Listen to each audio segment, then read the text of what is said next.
अज्ञानतिमिरन्धस्य ज्ञानाञ्जनशलाकया चक्षुर्मिलितं येन तस्मै श्रीगुरवे नमः। तस्मै श्रीगुरवे नमः। सर्वप्रथमे जी आमर अज्ञान अंधकार को दूर कर दियंती, अर्थात आम भितर अंधकार कहले अज्ञान को बुझाए,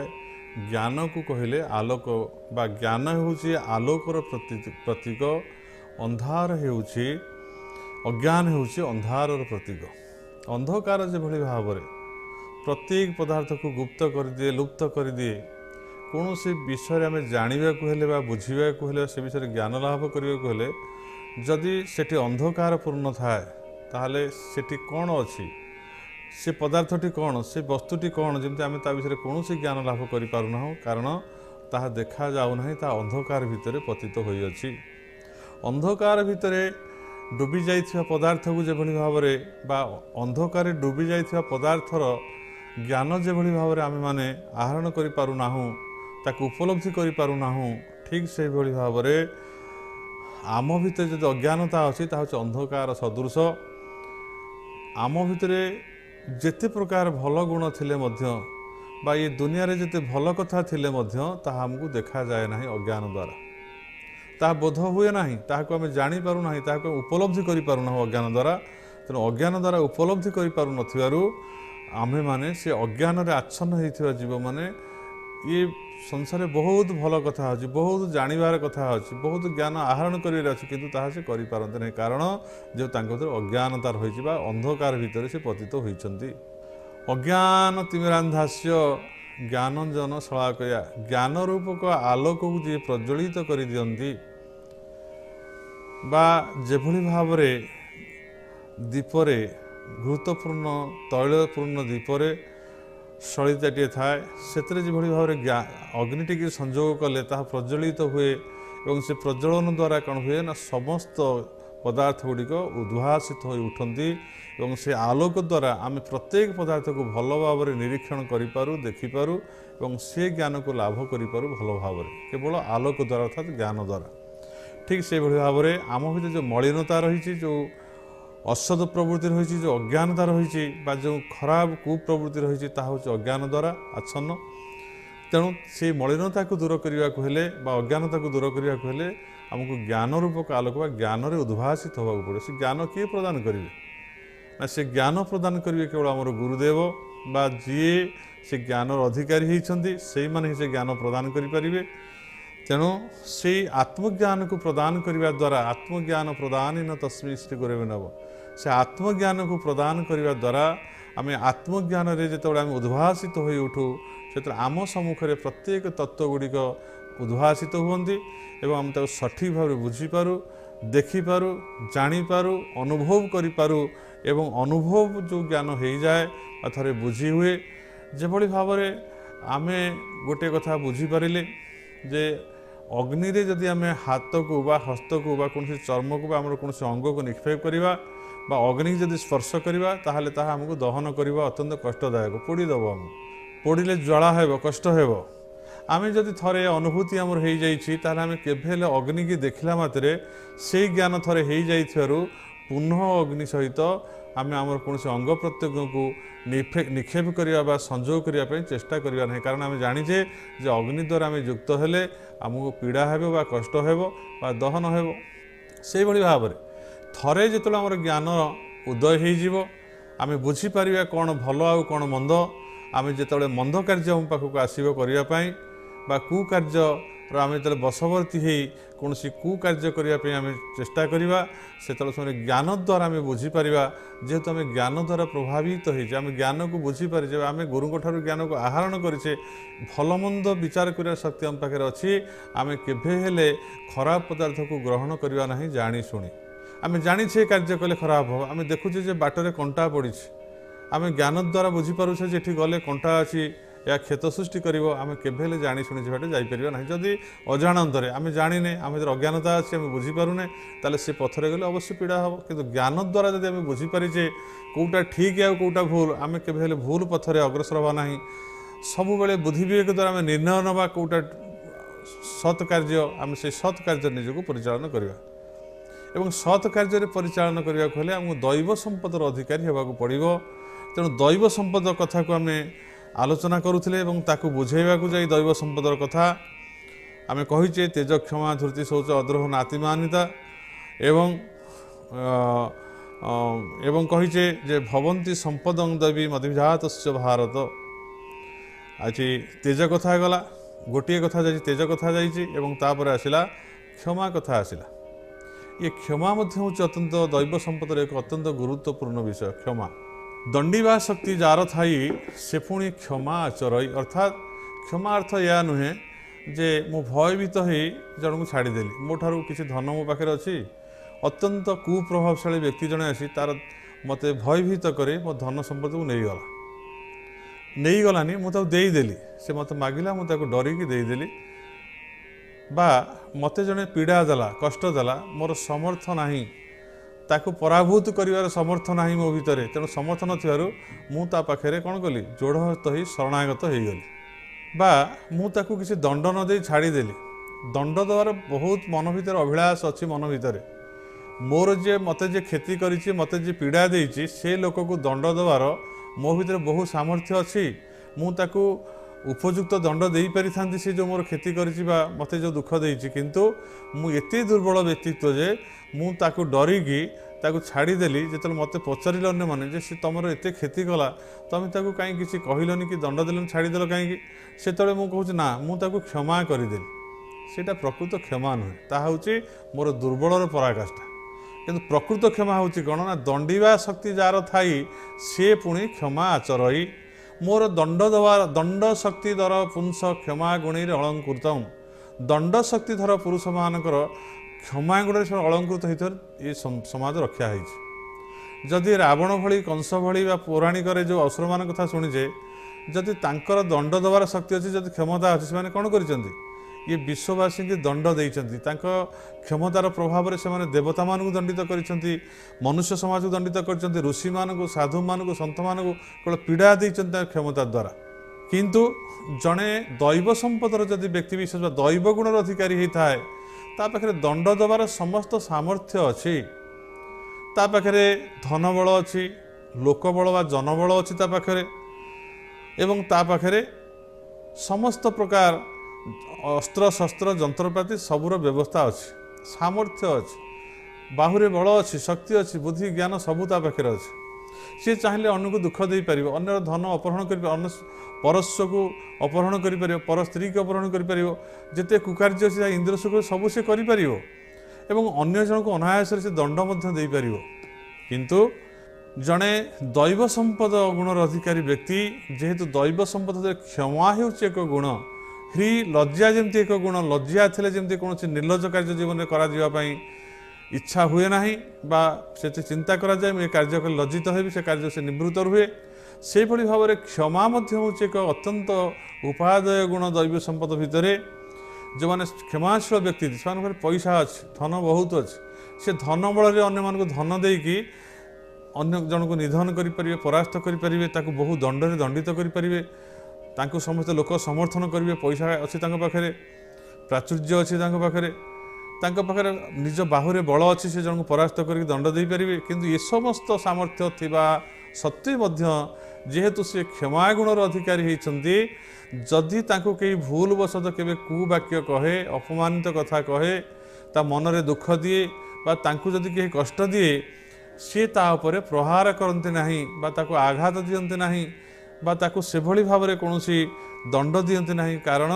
जे से क्षमागुणर अधिकारी होता से कहती भावती मन में विचार करी जो व्यक्ति जो कार्य कला यह निंदनीय अत्यंत घृण्य किंतु से अज्ञानी होइथिबारु पशुवत जीवन यापन करुवा जदिओ मनुष्य प्रति तार शरीरटी तार बुद्धि नहीं तार विवेक नहीं तार ज्ञान नहीं से अज्ञान से मूढ़ से मूर्ख होइथिबारु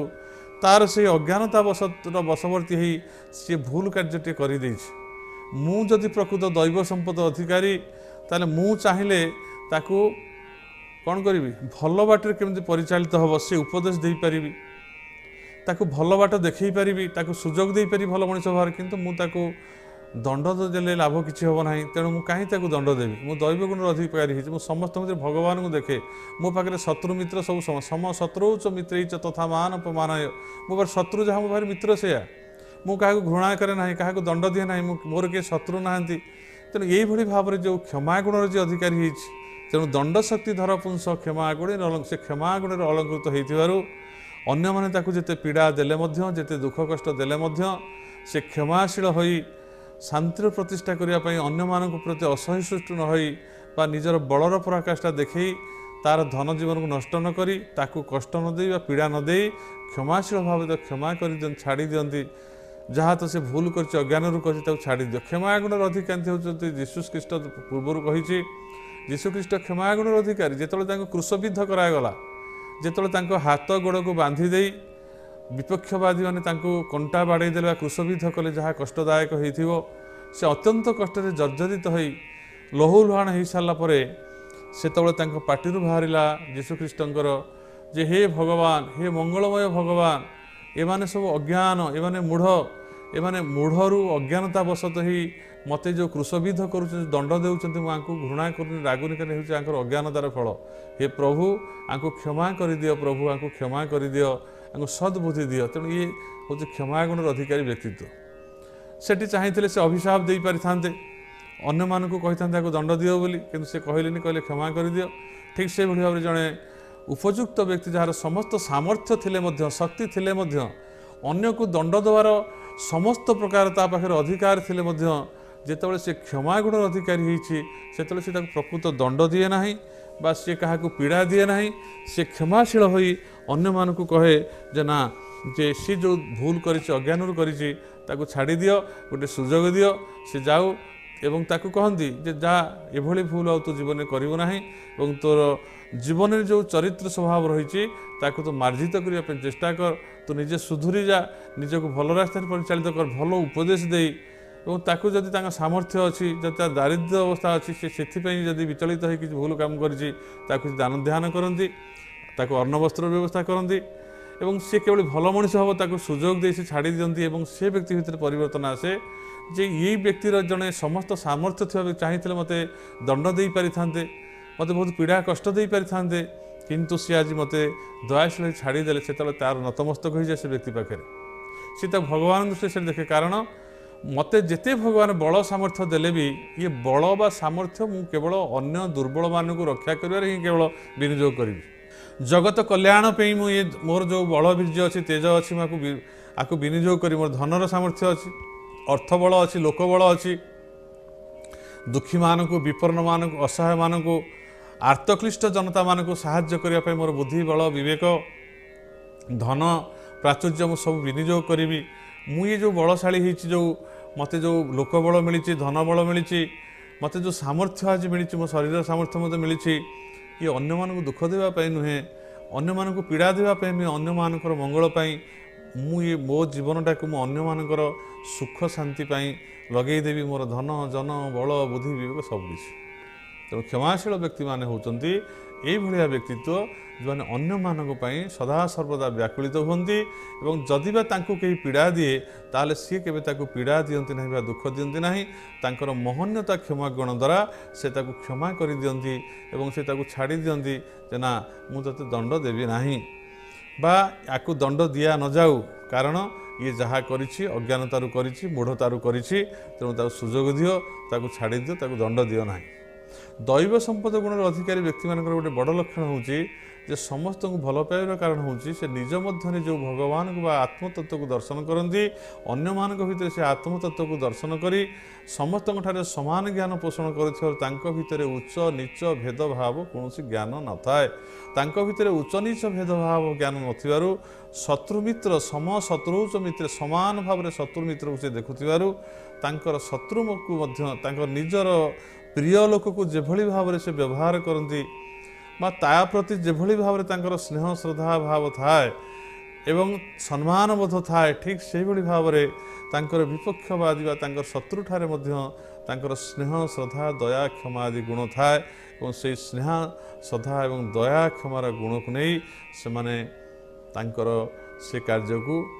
କାର୍ଯ୍ୟରେ ଅଗ୍ରସର ହୁଅନ୍ତି ଏବଂ ସେମାନେ ଦୟା କ୍ଷମାଶୀଳ ଗୁଣର ଅଧିକାରୀ ହେଇ ନିଜ ଜୀବନକୁ ନିର୍ବାହ କରୁଥିବାରୁ ତାଙ୍କର ଯେଉଁ କ୍ଷମା ଥାଏ ସେ କ୍ଷମା ମାଧ୍ୟମରେ ଅନ୍ୟମାନଙ୍କର ସେ ପ୍ରଶଂସିତ ହୁଅନ୍ତି, ପ୍ରିୟପାତ୍ର ହୁଅନ୍ତି ଏବଂ ଅନ୍ୟମାନଙ୍କର ଦୃଷ୍ଟାନ୍ତ ହୁଅନ୍ତି ଏବଂ ସଂସାରରେ ଶାନ୍ତି ପ୍ରତିଷ୍ଠା କରିବାର ମୂଳ କାରଣ ହେଉଛି ସତ୍ୟ, ଶାନ୍ତି ଏବଂ ଦୟା କ୍ଷମା। ଏ କ୍ଷମା ଯଦି ଆମ ଭିତରେ ନାହିଁ ତାହେଲେ ଆମ ଭିତରେ କ୍ରୋଧ ଆସିବ ଏବଂ କ୍ରୋଧ ଦ୍ୱାରା ଜର୍ଜରିତ ଆମେ ନାନାଦି ଭୁଲ କାମ କରିବା ଏବଂ ସେଇ ଭୁଲ କାମ ଦ୍ୱାରା ଆମ ଜୀବନରେ ଆମମାନଙ୍କୁ କେବଳ ଦୁଃଖ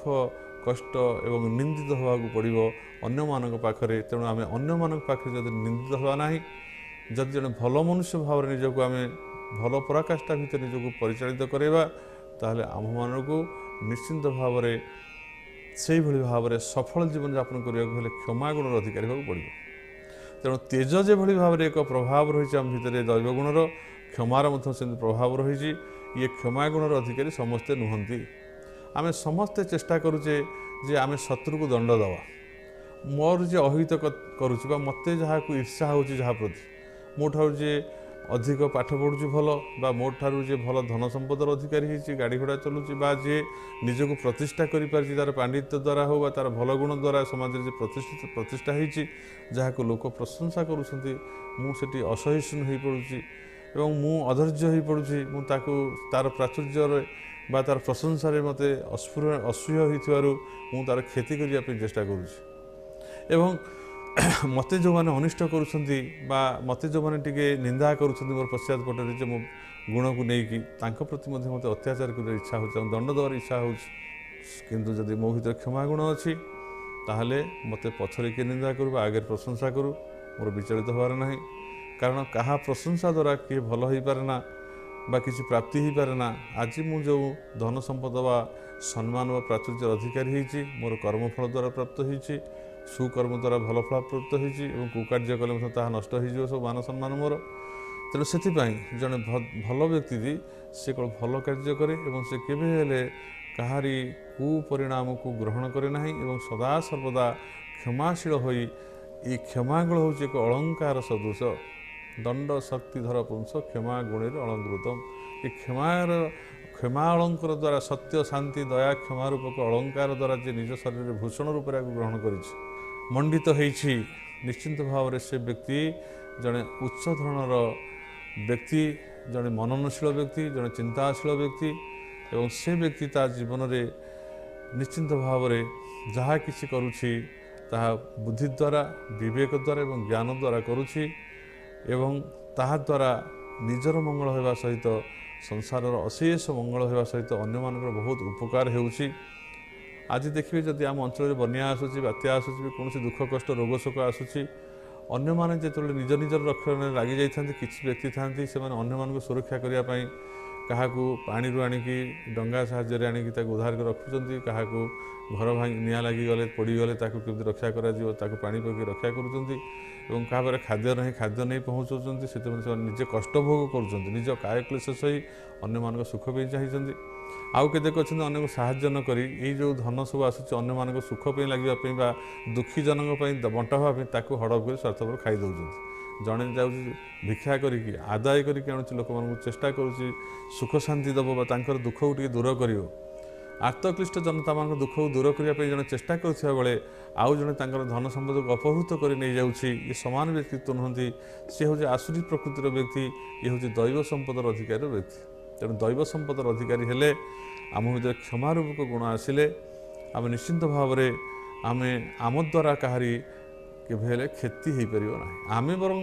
କାହା ଦ୍ୱାରା କ୍ଷତିଗ୍ରସ୍ତ ହେବା, ଆମେ କାହା ଦ୍ୱାରା ଅପମାନିତ ହେବା, ଆମକୁ କିଏ ଶୋଧିବ, ଆମକୁ କିଏ ଗାଳି ଦେବ, ଆମକୁ କିଏ ଅପମାନିତ କରିବ, ଆମକୁ କିଏ ଦୁଃଖ ଦେବ, ଏଭଳି ଭାବରେ ଆମେ ସହ୍ୟ କରିବା। କିନ୍ତୁ ଆମ ମାଧ୍ୟମରେ ବା ଆମ କଥାରେ, ଆମ କାୟରେ, ଆମ ଶରୀର ଦ୍ୱାରା, ବାକ୍ୟ ଦ୍ୱାରା, ମନରେ ମଧ୍ୟ ଆମେ କାହାର ଅନିଷ୍ଟ କେବେ ହେଲେ ଚିନ୍ତା କରୁନାହୁଁ।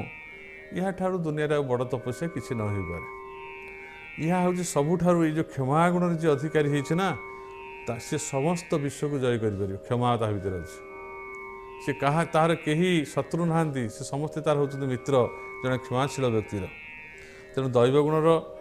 अधिकारी आम जो आम होचे ता भीतर तेज जाइए आम तेजर अधिकारी होचे क्षमार अधिकारी हो सारापर तापर आसला शौच ये शौच विषय में आलोचना करवा जो मैंने प्रकृत दैव संपदर अधिकारी होती से माने निष्ठापर भाव में शौच उपर ध्यान देवार आवश्यक है। शौच अर्थ हूँ निजक परिष्कृत करवा बा शरीर गात्र को प्रक्षालन करवा बा शरीर को मार्जन करवा बा परिष्कार करवा। प्रत्येक मुहूर्त में आम शरीर में अनेक छिद्र अच्छी सहस्र सहस्र छिद्र आम शरीर भितर रही जदिव 9टा बृहत छिद्र रही आम परिस्रा गोटे छिद्र बाटे परिस्रा त्याग कर मूत्र त्याग करुचे मल आ गोटे बाटे मल त्याग करुचे एवं आप पाटी द्वारा आम से गहर द्वारा छिद्र आम खाद्य ग्रहण करुचे कान द्वारा शुणुचे आखि द्वारा आम देखुचे ये अनेक छिद्र मुख्य छिद्र थिले मध्य आम भीतर हजार हजार छिद्र आम शरीर मध्य रही जो छिद्र माध्यम आम भीतर झाड़ आसूची घर्म आसूची एवं अनेक प्रकार पदार्थ स्राव होउची दुर्गंधयुक्त एवं से जो आम भीतर जहाँ आसूची जो दुर्गंध पदार्थ लोमकूप बाट दे अशेष अनेक छिद्र दे बहिर्गत होउची ताकू आम जब परिष्कार न रखा ता दुर्गंधपूर्ण हो रोगपूर्ण हो मनुष्य को अपायु कर दो। शौच ये गोटे जिनस आप देखिए जे शौच विश्व विश्व स्वच्छता चेष्टा चली रास्ता घाट को परिष्कार करा जाओ घर को परिष्कार करा जाओ हाथ को परिष्कार कर धोईकी खाद्यपेय न खाइले से रोग जीवाणु व्याप्त हो अनेक रोग संक्रमित हो भाव शारीरिक भाव जब आम शौच स्वच्छ ना आम भितर स्वच्छता ना आम शौच होने शरीर जब आम शुद्ध ना ताले शरीर दुर्गंधयुक्त हो रोगयुक्त हो तेणु ये शरीर को बाह्य भाव में जब आम शौच होगा चाहूचे ताले मृदु जल बा परिष्कार जल द्वारा आमको गात्र प्रक्षालन बा शरीर को प्रक्षालन धौत करने को पड़ो। शरीर को जब आम शुद्ध निर्मल जल द्वारा परिष्कार करवा धौत करवा ताले बाह्य शरीरटी आमर अनेकांश निर्मल हो गंधयुक्त होना एवं से शौच शरीर द्वारा कौन हम ना आम रोगर मुक्त हवा द्वारा आम समस्त सागर मिशीपर आदर पाइपर बसीपर जो दुर्लभ मनुष्य जन्म आम पाइचे आगे सार्थ करने को हेले शरीर आद्यम खलु धर्म साधन तेणु शरीर रक्षार आवश्यक रही तेणु ये शरीर रक्षा करने को जाई आम कौन करवा ना आम शौचर अधिकारी हवा। आम जदि शौचर अधिकारी हवा ताले आमको प्रत्यय शुभ मुहूर्त ब्राह्म मुहूर्त सूर्य उदय पूर्व आमको जब स्नान करवा शरीर पर अत्यंत प्रभाव पकेब ताहा ऋषि मान स्नान ऋषि माने योगी माने रात्र उठी ब्राह्म मुहूर्त स्नान करती अमृत स्नान तेणु ये विषय में आलोचना करवा आज समय हो जाए आम किभली दैव संपद अधिकारी हवा आगु को आगु तार आलोचना चली आज समय हो जाइए आम आमर ये कार्यक्रम को सत्संग कार्यक्रम ये आम विश्राम दबा आगामी काली प्रातः 7 घटिका समय आम सत्संग कार्यक्रम आरंभ हो आपने समस्ते जोगदेवे आपण मैंने समस्ते दैव संपदर अधिकारी हूँ ये कामना करी विश्वर कल्याण चिंता करी सर्वे भवन्तु सुखिन लोका समस्ता सुखिन भवन्तु ये वाक्य द्वारा विश्वर कल्याण चिंता करी आज वाणी के विश्राम दि जाऊँगी। हरि ओम हरि ओम हरि ओम।